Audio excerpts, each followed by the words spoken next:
জন্মেছিলাম এক দ্বীপ দেশে,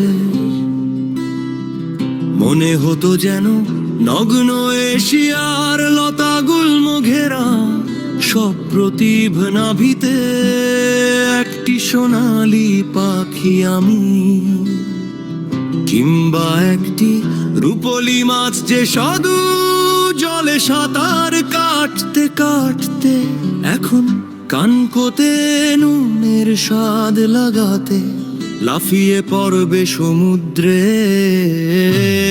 না, ছবি ছিল স্বপ্ন, আমি তো পৃথিবী দরিদ্রতম দেশের দরিদ্রতম মানুষ, একজন ডানাওলা কবি, ডানা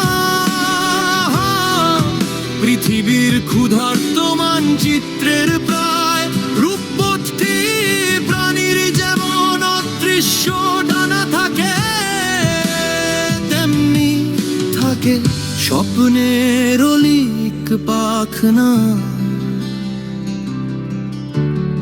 উপসি পেটে পাথর বেঁধে তারা উড়াল মারে আকাশে, মেঘের গম্বুজে বসে ডাকে আল্লাহকে কুহু শব্দের।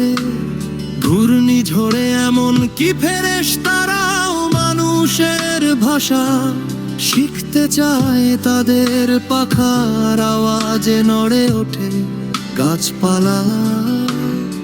আমি হতে চেয়েছিলাম তেমনি একজন মানুষ, একজন কবি, যার কাছে আকাশ থেকে নেমে আসবে পাখিরা আদমের ভাষায় আল্লাহর নাম জপ করতে। একটাই ক্ষুধাপ্ত দেশের এক দৃশ্য ডানার হতভাগ্য প্রেসিডেন্টের সরকার আমার দেখা হয়ে গিয়েছিল সমুদ্রে গভীর রাতে, বঙ্গোপসাগরে চলমান এক বিশাল জাহাজের মাস্তুলের কাছে।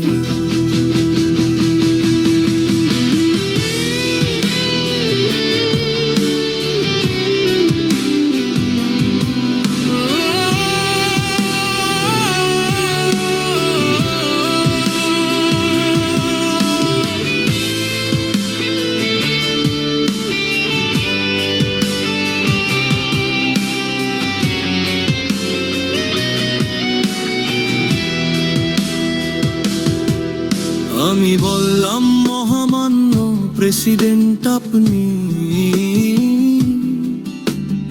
এখানে কি খুঁজছেন?